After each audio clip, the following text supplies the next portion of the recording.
Feliz y bendecido día, aprendiendo un curso de milagros. El secreto de la verdadera oración es olvidarte de las cosas que crees necesitar.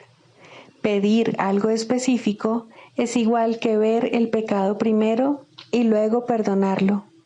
Del mismo modo, al orar pasas por alto tus necesidades específicas, tal como las ves, y las dejas en manos de Dios. Ahí se convierten en los regalos que le haces, pues le dicen que no antepondrás otros dioses a Él, ni que quieres otro amor que el suyo. Este libro es un comienzo, no un final.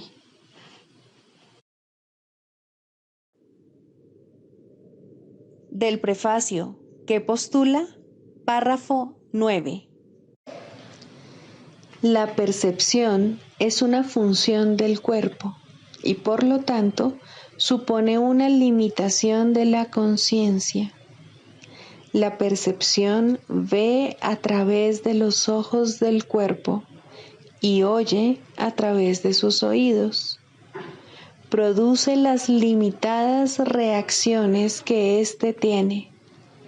El cuerpo aparenta ser, en gran medida, automotivado e independiente, mas en realidad solo responde a las intenciones de la mente.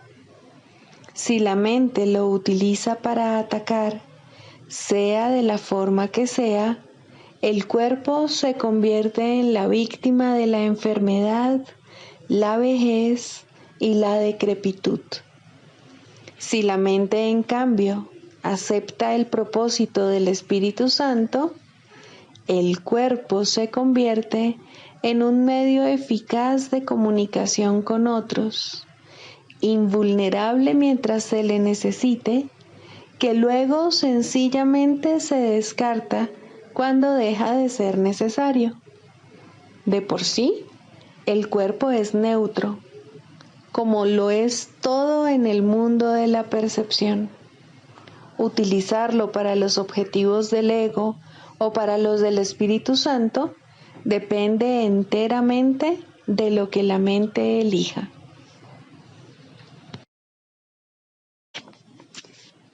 Introducción. Este es un curso de milagros. Es un curso obligatorio.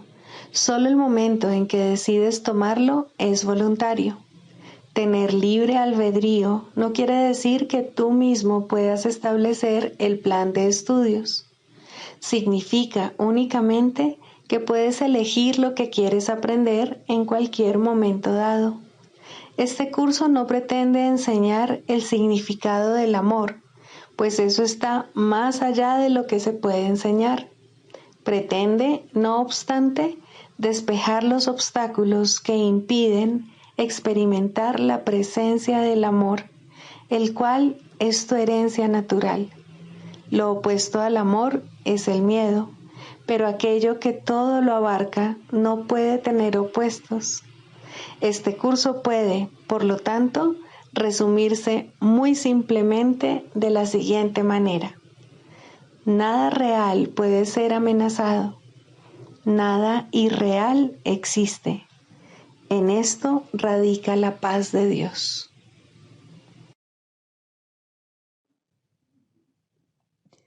Capítulo 1. El significado de los milagros. Primero, principios de los milagros. Principio 19. Los milagros hacen que las mentes sean una en Dios. Se basan en la cooperación porque la filiación es la suma de todo lo que Dios creó. Los milagros reflejan, por lo tanto, las leyes de la eternidad, no las del tiempo.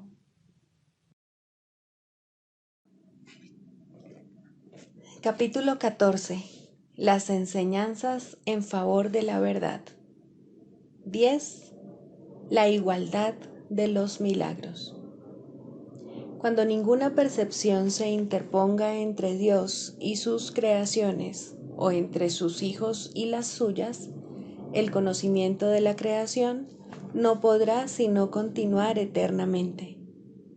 Los reflejos que aceptas en el espejo de tu mente mientras estás en el tiempo, o bien te acercan a la eternidad, o bien te alejan de ella. Pero la eternidad en sí está más allá del tiempo. Salte del tiempo y con la ayuda del reflejo de la eternidad en ti, extiéndete y tócala, y pasarás del tiempo a la santidad tan inevitablemente como el reflejo de la santidad exhorta a todos a dejar a un lado la culpabilidad. Sé un reflejo de la paz del cielo aquí y lleva este mundo al cielo, pues el reflejo de la verdad atrae a todo el mundo a esta, y a medida que todos entran en ella, dejan atrás todos los reflejos. En el cielo la realidad no se refleja, sino que se comparte. Al compartir su reflejo aquí, su verdad se vuelve la única percepción que el Hijo de Dios acepta. De este modo, aflora en él el recuerdo de su Padre, y a partir de ese momento nada más puede satisfacerle, excepto su propia realidad. Vosotros en la tierra no tenéis idea de lo que significa no tener límites, pues el mundo en el que aparentemente vivís es un mundo de límites. No es cierto que en este mundo pueda ocurrir algo que no conlleve grados de dificultad. El milagro, por lo tanto, tiene una función única, y lo inspira un maestro único que trae las leyes de otro mundo a este.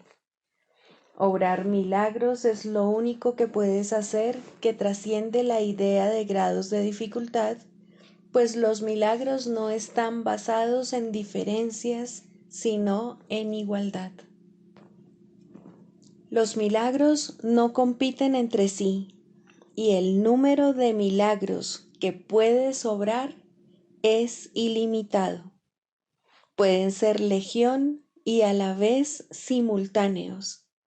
Esto no es difícil de entender una vez que concibes que son posibles. Lo que más cuesta entender es que la falta de grados de dificultad que caracteriza al milagro es algo que tiene que proceder de otra parte y no de aquí. Desde el punto de vista del mundo, eso es imposible. Tal vez te hayas dado cuenta de que tus pensamientos no compiten entre sí y de que, aunque estén en conflicto entre sí, pueden ocurrir simultáneamente y con gran profusión. Puedes ciertamente estar tan acostumbrado a eso que ya apenas te sorprenda. No obstante, estás acostumbrado también a clasificar algunos de tus pensamientos como más importantes o mejores que otros, como más sabios, productivos o valiosos.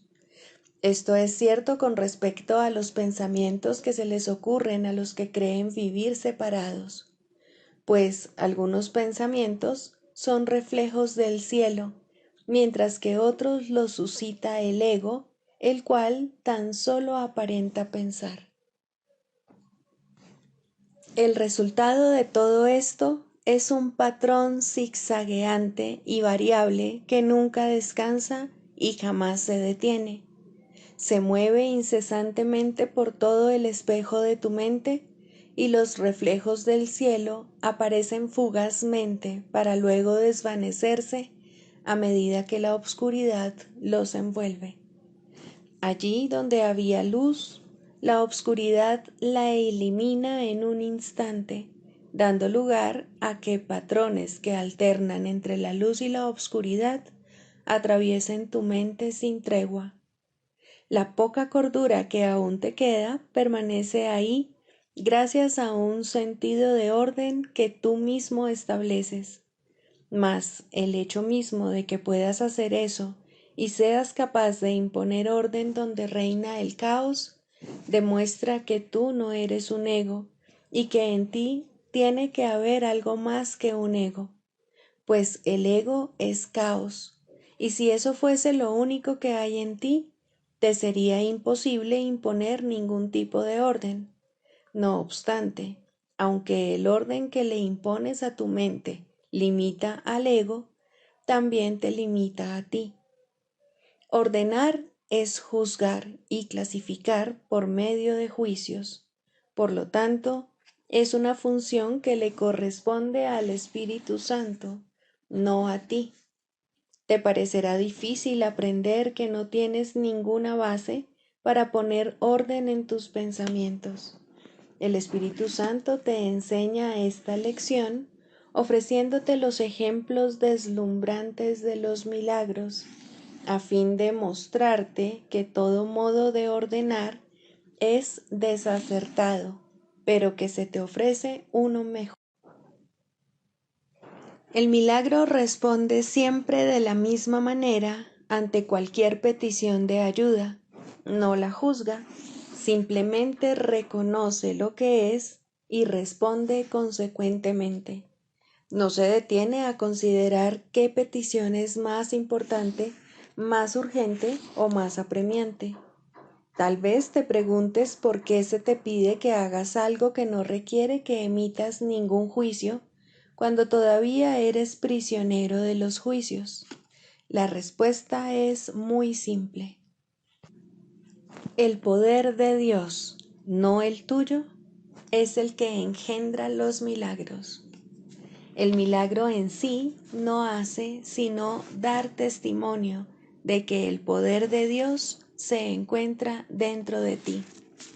Esa es la razón de que el milagro bendiga por igual a todos los que de alguna manera son partícipes de él, y esa es también la razón de que todos sean partícipes en él. El poder de Dios es ilimitado, y al ser siempre máximo, ofrece todo a cualquiera que se lo pida.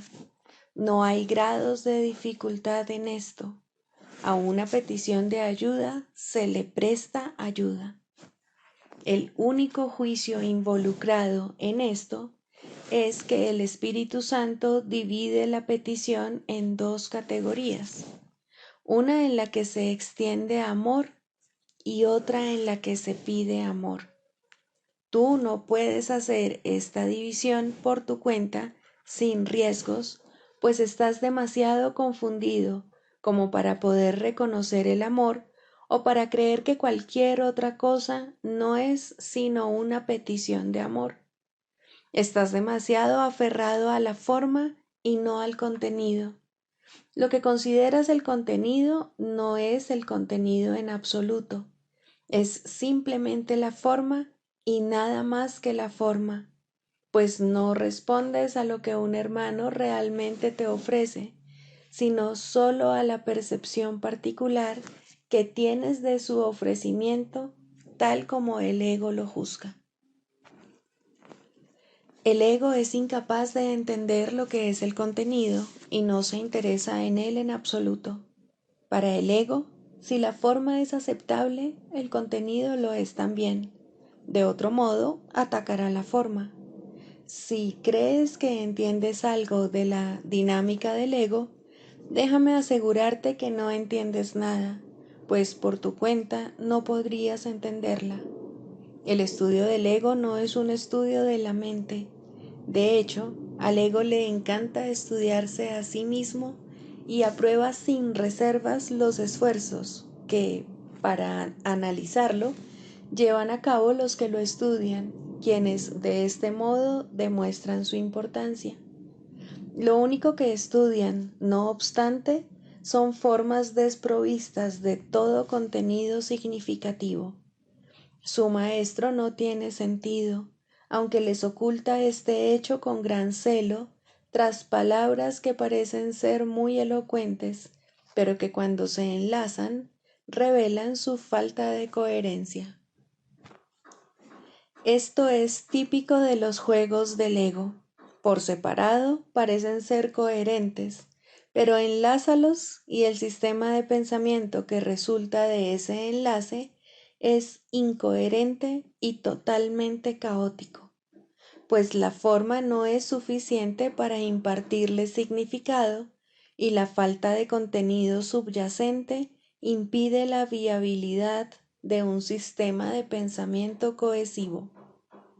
La separación sigue siendo, por lo tanto, la condición que el ego siempre elegirá, pues, por su cuenta, nadie puede juzgar al ego correctamente. Sin embargo, cuando dos o más se unen para ir en busca de la verdad, el ego ya no puede defender por más tiempo su falta de contenido. El hecho de que puedan unirse les indica que el sistema de pensamiento del ego es falso. Es imposible recordar a Dios en secreto y a solas, pues recordarle significa que no estás solo y que estás dispuesto a recordar este hecho.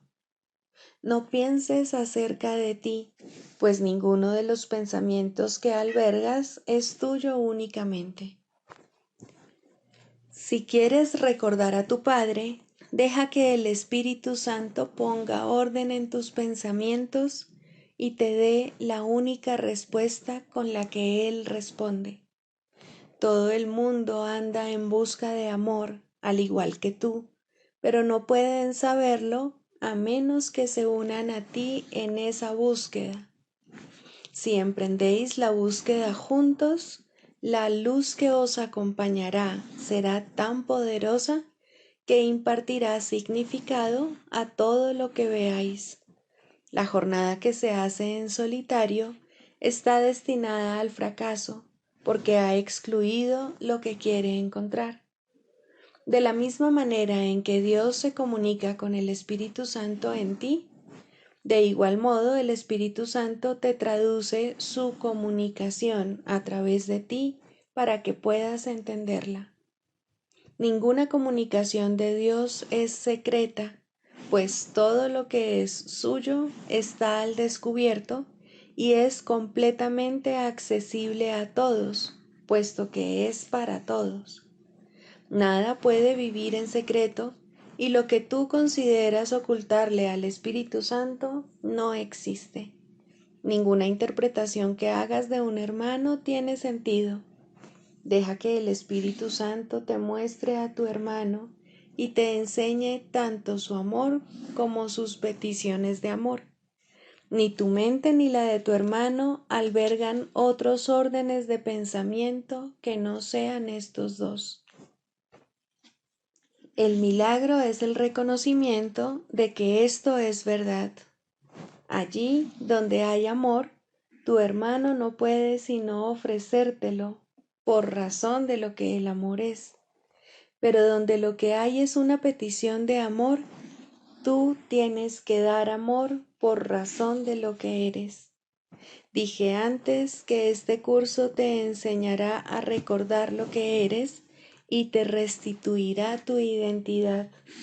Ya hemos aprendido que se trata de una identidad que compartes. El milagro se convierte en el medio a través del cual la compartes. Reconocerás tu identidad al ofrecerla donde quiera que ésta no se reconoce. Y Dios mismo, quien ha dispuesto a estar con su Hijo eternamente, bendecirá cada acto de reconocimiento de su Hijo con todo el amor que le profesa. El poder de todo su amor está presente en todos los milagros que le ofrezcas a su Hijo. ¿Cómo podría ser, entonces, que hubiese grados de dificultad en los milagros?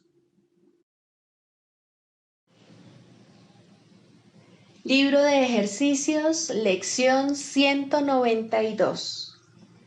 Tengo una función que Dios quiere que desempeñe. La santa voluntad de tu Padre es que tú lo completes y que tu ser sea su Hijo sagrado, por siempre puro como Él, creado del amor y en Él preservado, extendiendo amor y creando en su nombre por siempre uno con Dios y con tu ser. Mas, ¿qué sentido puede tener tal función en un mundo de envidia, odio y ataque? Tienes, por lo tanto, una función en el mundo de acuerdo a sus propias normas, pues ¿quién podría entender un lenguaje que está mucho más allá de lo que buenamente puede entender? El perdón es tu función aquí. No es algo que Dios haya creado, ya que es el medio por el que se puede erradicar lo que no es verdad. Pues, ¿qué necesidad tiene el cielo de perdón?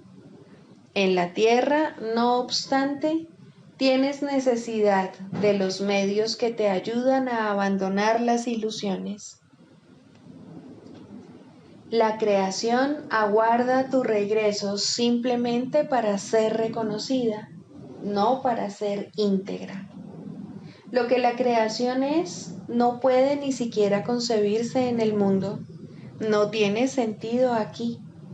El perdón es lo que más se le asemeja aquí en la tierra, pues al haber nacido en el cielo, carece de forma. Dios, sin embargo, creó a uno con el poder de traducir a formas lo que no tiene forma en absoluto. Lo que Él hace es forjar sueños, pero de una clase tan similar al acto de despertar, que la luz del día ya refulge en ellos, y los ojos que ya empiezan a abrirse contemplan felices panoramas que esos sueños les ofrecen. El perdón contempla dulcemente todas las cosas que son desconocidas en el cielo, las ve desaparecer y deja al mundo como una pizarra limpia y sin marcas, en la que la palabra de Dios puede ahora reemplazar a los absurdos símbolos que antes estaban allí escritos. El perdón es el medio por el que se supera el miedo a la muerte, pues ésta deja de ejercer su poderosa atracción y la culpabilidad desaparece. El perdón permite que el cuerpo sea percibido como lo que es, un simple recurso de enseñanza del que se prescinde cuando el aprendizaje haya terminado, pero que es incapaz de efectuar cambio alguno en el que aprende. La mente no puede cometer errores sin un cuerpo. No puede pensar que va a morir o ser víctima de ataques despiadados. La ira se ha vuelto imposible. ¿Dónde está el terror ahora?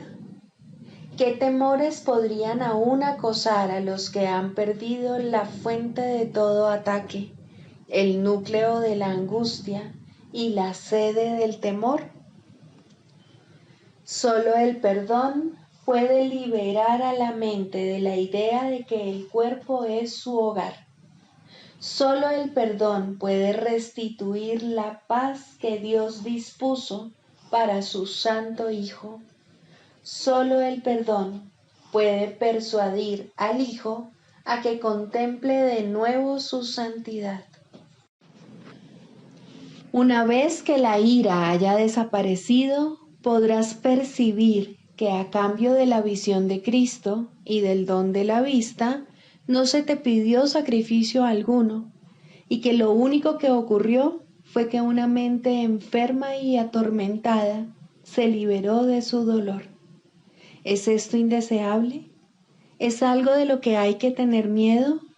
¿O bien es algo que se debe anhelar, recibir con gratitud y aceptar jubilosamente?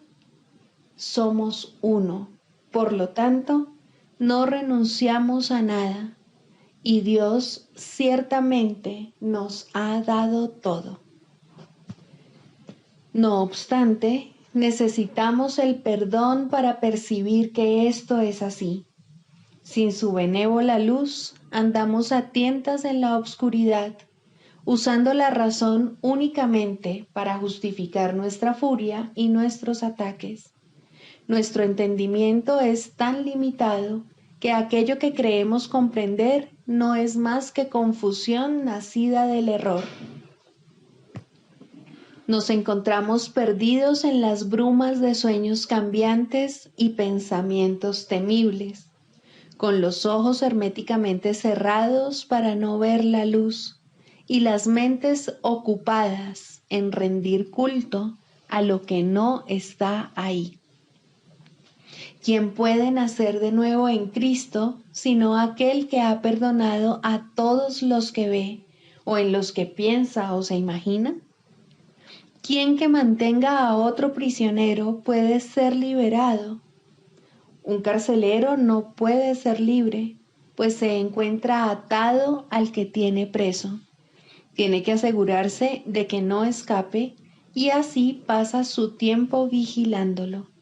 Y los barrotes que mantienen cautivo al preso se convierten en el mundo en el que su carcelero vive allí con él. Sin embargo, de la liberación del preso depende que el camino de la libertad quede despejado para los dos. Por lo tanto, no mantengas a nadie prisionero. Libera en vez de aprisionar, pues de esa manera tú quedas libre. Los pasos a seguir son muy sencillos. Cada vez que sientas una punzada de cólera, reconoce que sostienes una espada sobre tu cabeza y ésta te atravesará o no, dependiendo de si eliges estar condenado o ser libre.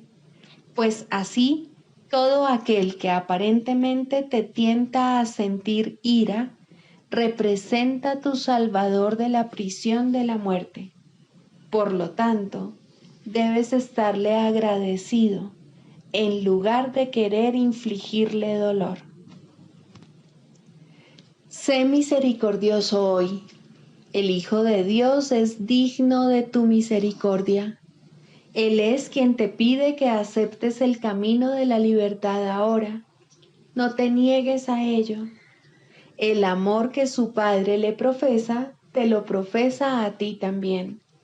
Tu única función aquí en la tierra es perdonarlo, para que puedas volver a aceptarlo como tu identidad.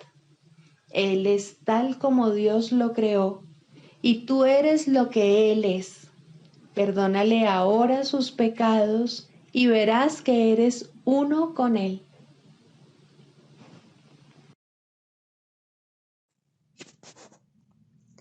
Del Manual para el Maestro, pregunta 4. ¿Cuáles son las características de los maestros de Dios? 1. Confianza. He aquí la base sobre la que descansa su capacidad para llevar a cabo su función. La percepción es el resultado de lo que se ha aprendido. De hecho, la percepción es lo que se ha aprendido, ya que causa y efecto nunca se encuentran separados. Los maestros de Dios tienen confianza en el mundo, porque han aprendido que no está regido por las leyes que el mundo inventó.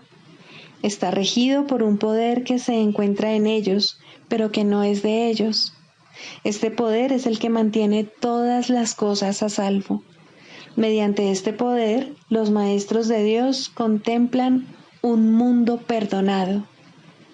Una vez que hemos experimentado ese poder, es imposible volver a confiar en nuestra insignificante fuerza propia. ¿Quién trataría de volar con las minúsculas alas de un gorrión cuando se le ha dado el formidable poder de un águila? ¿Y quién pondría su fe en las miserables ofrendas del ego cuando los dones de Dios se encuentran desplegados ante él? ¿Qué induce a los maestros de Dios a efectuar este cambio? A. Desarrollo de la confianza.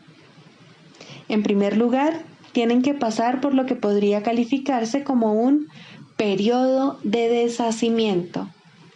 Ello no tiene por qué ser doloroso, aunque normalmente lo es.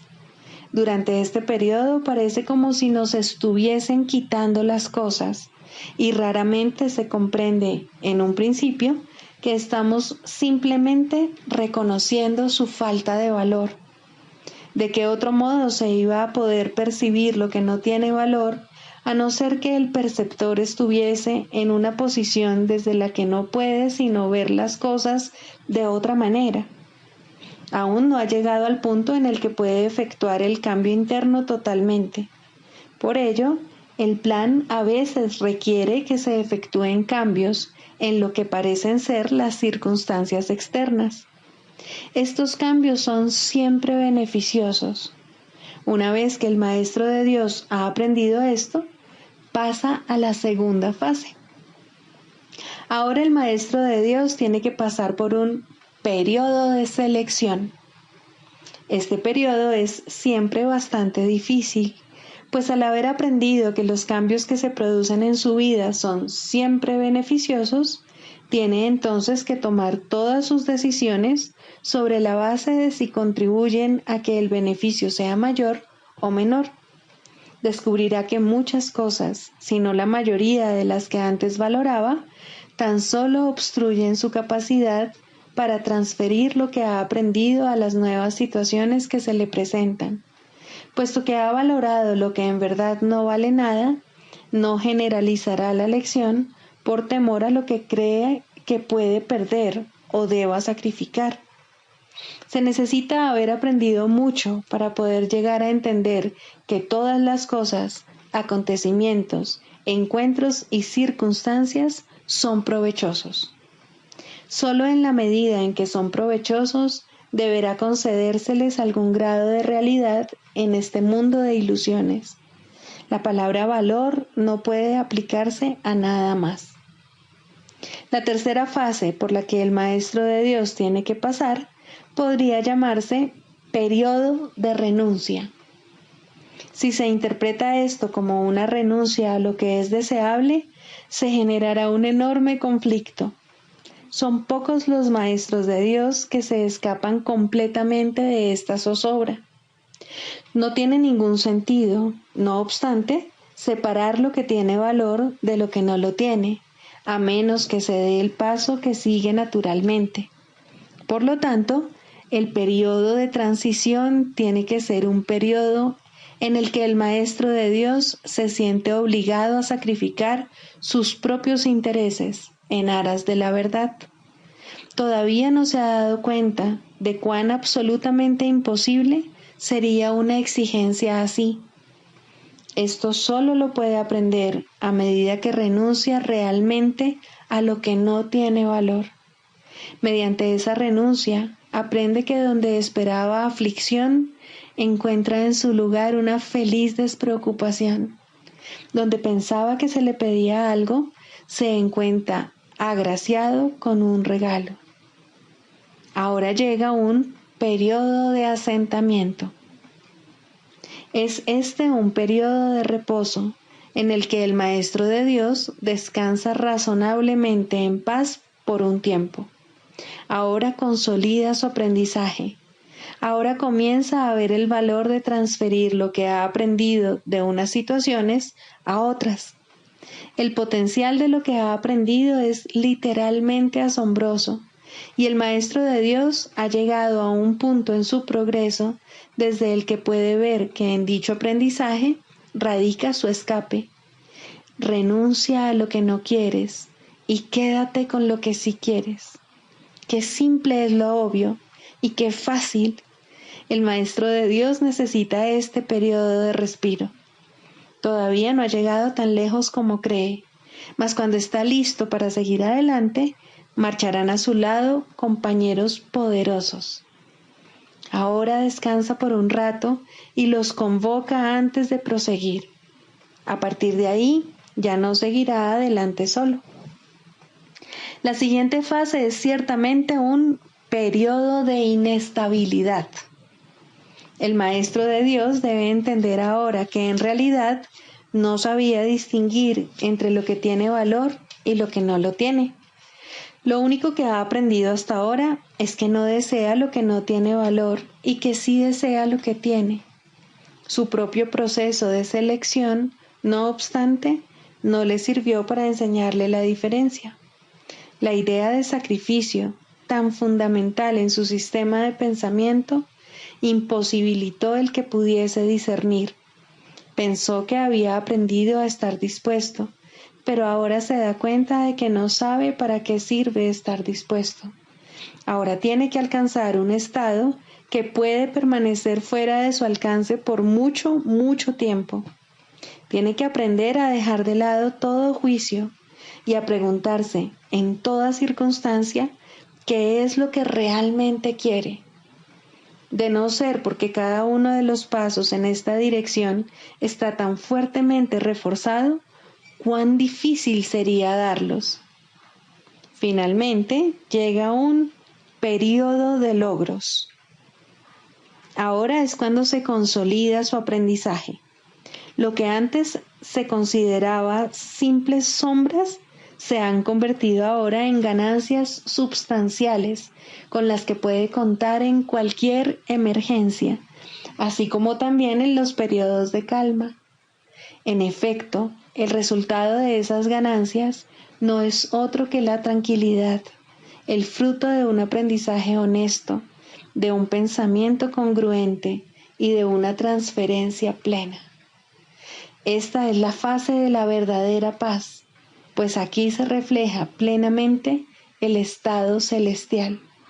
A partir de ahí, el camino al cielo está libre y despejado y no presenta ninguna dificultad. En realidad ya está aquí. ¿Quién iba a querer ir a ninguna otra parte si ya goza de absoluta paz? ¿Y quién querría cambiar su tranquilidad por algo más deseable? ¿Qué podría ser más deseable?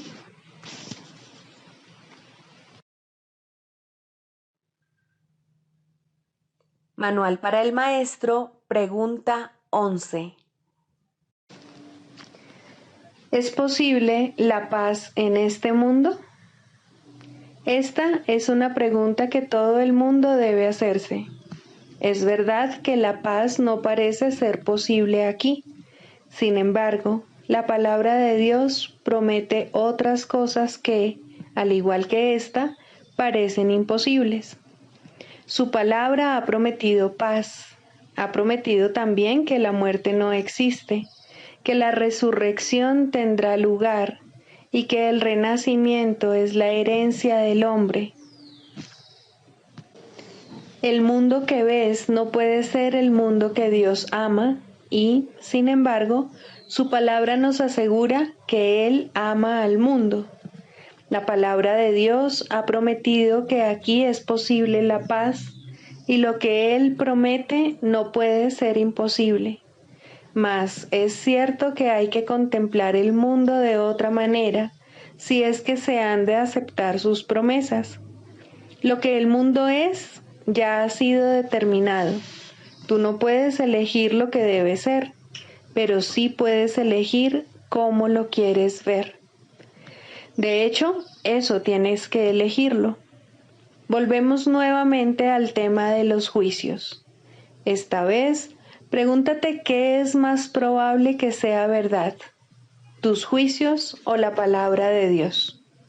Pues ambos afirman cosas diferentes acerca del mundo y tan opuestas que no tiene objeto tratar de reconciliarlas.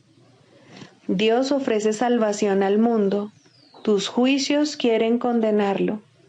Dios afirma que la muerte no existe. Tu juicio ve a la muerte como el final inevitable de la vida. La palabra de Dios te asegura que Él ama al mundo.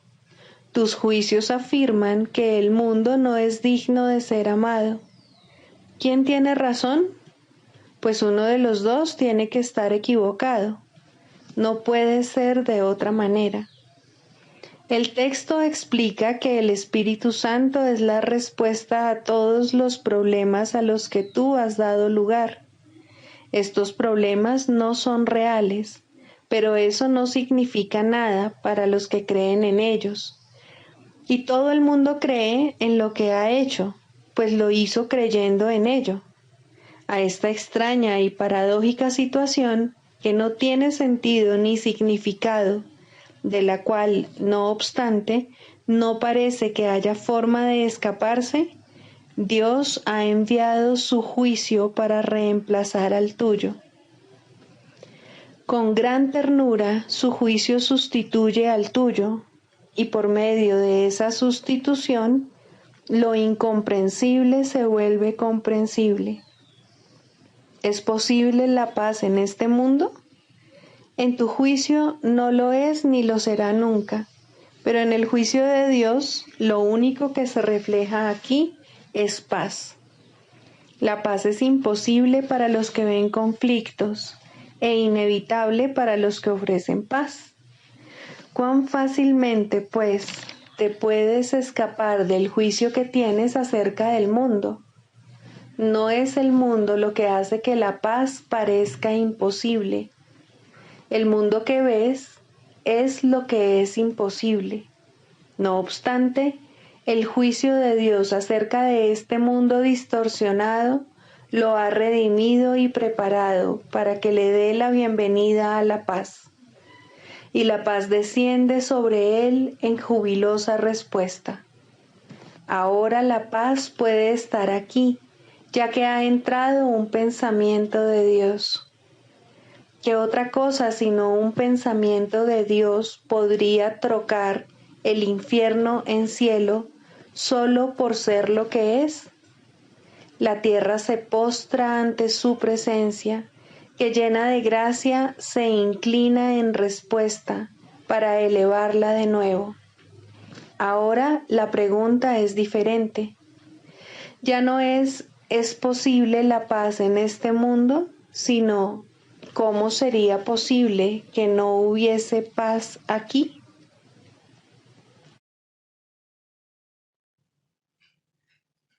Clarificación de términos. Mente, espíritu.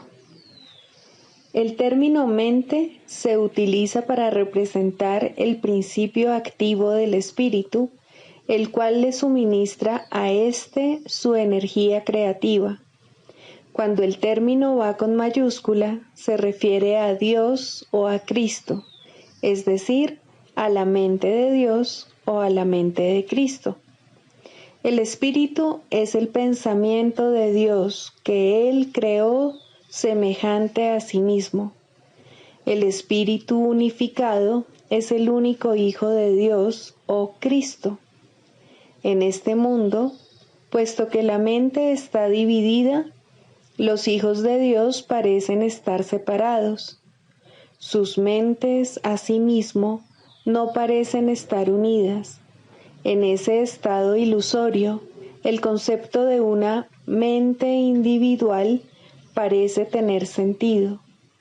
En el curso, por lo tanto, se describe a la mente como si consistiera de dos partes, el espíritu y el ego. El espíritu es la parte que aún se mantiene en contacto con Dios a través del Espíritu Santo, quien, aunque mora en esa parte, también ve la otra. No se usa el término alma, excepto en citas directas de la Biblia, por ser un término sumamente polémico. En cualquier caso, sería un equivalente de espíritu, entendiéndose que, al formar parte del ámbito de Dios, es eterna y nunca nació. La otra parte de la mente es completamente ilusoria y solo teje ilusiones. El espíritu conserva su potencial creativo, pero su voluntad, que es la de Dios, parecerá estar cautiva mientras la mente no esté unificada. La creación continúa imperturbable porque esa es la voluntad de Dios. Dicha voluntad está siempre unificada y por lo tanto no tiene significado en este mundo, no tiene grados ni opuestos. La mente puede gozar de rectitud o estar errada dependiendo de la voz que escuche. La mentalidad recta escucha al Espíritu Santo, perdona al mundo y en su lugar ve el mundo real a través de la visión de Cristo. Esta es la visión final, la última percepción, la condición en la que Dios mismo da el paso final. Ahí, al tiempo y a lo ilusorio les llega su fin. La mentalidad errada escucha al ego y teje ilusiones, percibe el pecado, justifica la ira y considera que la culpabilidad, la enfermedad y la muerte son reales. Tanto este mundo como el mundo real son ilusorios, pues la mentalidad recta simplemente pasa por alto o perdona lo que nunca ocurrió. Por lo tanto, la mentalidad recta no es la mentalidad uno de la mente de Cristo, cuya voluntad es una con la de Dios.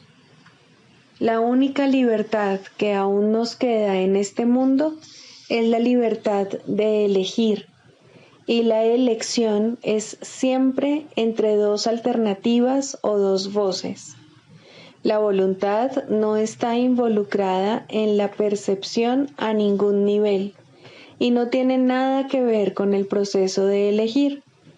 La conciencia es el mecanismo receptor, el cual recibe mensajes tanto del plano superior como del inferior, del Espíritu Santo o del ego.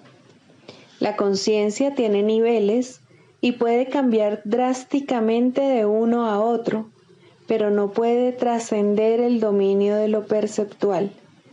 En su nivel más elevado, se vuelve consciente del mundo real y puede ser entrenada para hacer eso cada vez con mayor frecuencia.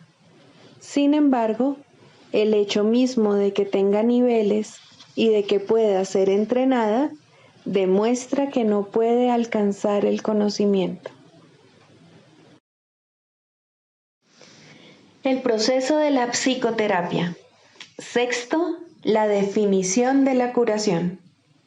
El proceso de la psicoterapia se puede definir, entonces, simplemente como perdón, pues ninguna curación puede ser otra cosa. Los que no perdonan están enfermos, pues creen que ellos no han sido perdonados. El aferrarse a la culpa, ceñirla estrechamente y ofrecerle refugio, protegerla amorosamente y estar alerta para defenderla, no es otra cosa que una implacable negativa a perdonar. Dios no puede entrar aquí, repiten los enfermos una y otra vez, mientras lamentan su pérdida, y, sin embargo, encuentran deleite en ella. La curación tiene lugar una vez que el paciente comienza a oír el canto fúnebre que entona y cuestiona su validez.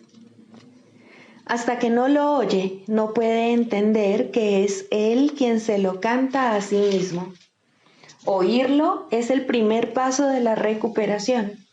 Cuestionarlo, entonces, debe ser su elección. Hay una tendencia, y muy fuerte por cierto, a oír este canto de muerte solo por un instante y a descartarlo sin haberlo corregido. Estas fugaces tomas de conciencia representan las muchas oportunidades que literalmente se nos brindan para cambiar de melodía. En su lugar podemos oír el sonido de la curación, pero antes debe surgir la voluntad de cuestionar la realidad del canto de condenación. Las extrañas distorsiones que de manera inextricable están entretejidas dentro del concepto del yo, que en sí no es más que la pseudocreación, hacen que ese feo sonido parezca realmente hermoso. Mas, en lugar de esos estrepitosos y desagradables chillidos, podría oírse el ritmo del universo, el cántico del ángel heraldo y otros más. El oído traduce, no oye. El ojo reproduce, no ve. La tarea de ambos es hacer agradable aquello que se invoca, por muy desagradable que pueda ser. Responden a las decisiones de la mente, reproduciendo sus deseos y traduciéndolos a formas aceptables y placenteras.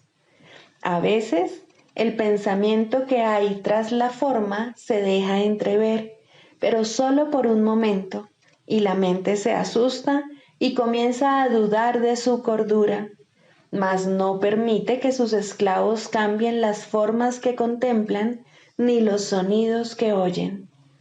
Estos constituyen sus remedios, sus protectores contra la demencia.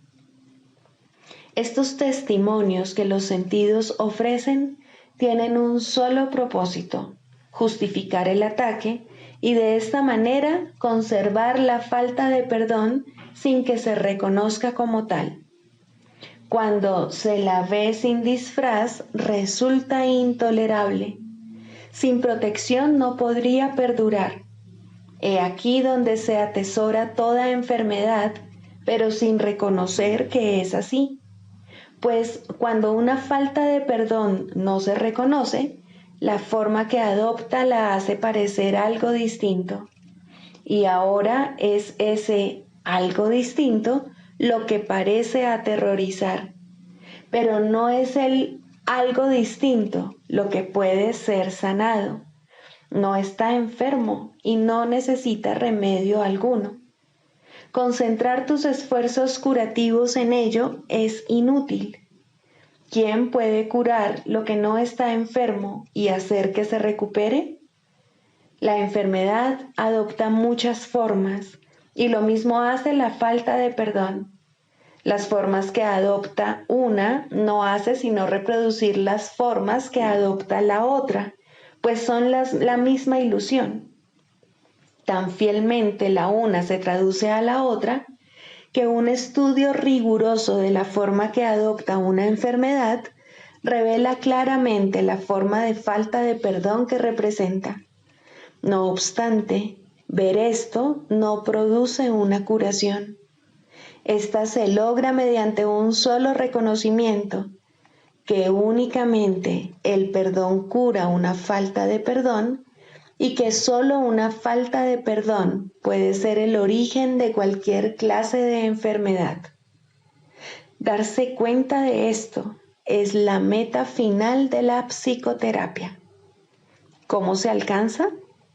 El terapeuta ve en el paciente todo aquello que él no se ha perdonado a sí mismo y de esta manera se le da otra oportunidad de verlo, reevaluarlo y perdonarlo. Cuando esto ocurre, ve sus pecados desaparecer en un pasado que ya no está aquí.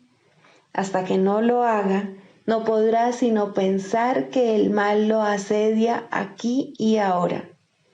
El paciente es la pantalla sobre la que el terapeuta proyecta sus pecados y esto le permite poder deshacerse de ellos. Mas si conserva un pequeño aspecto del pecado que esté percibiendo, su liberación es parcial y no está asegurada. Nadie se cura solo. Este es el feliz canto que la salvación entona a todo aquel que oye su voz. Nunca serán suficientes las veces que esta afirmación deba ser recordada por todos aquellos que se consideran terapeutas. No hay otra manera de ver a sus pacientes salvo como los portadores del perdón, pues son ellos quienes vienen a demostrarles su impecabilidad ante ojos que aún creen que el pecado existe y que se puede ver.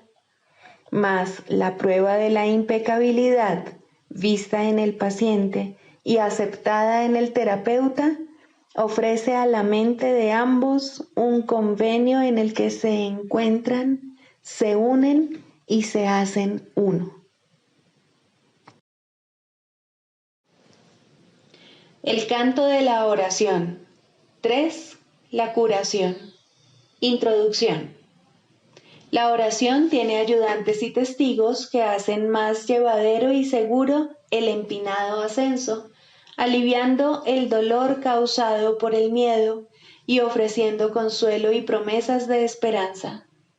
Testigo del perdón y ayudante en la oración, dadora de la certeza de que finalmente alcanzarás la meta, eso es la curación. Su importancia no debe enfatizarse demasiado, pues la curación es una señal o símbolo de la fuerza del perdón y tan solo un efecto o sombra de un cambio de parecer con respecto a la meta de la oración.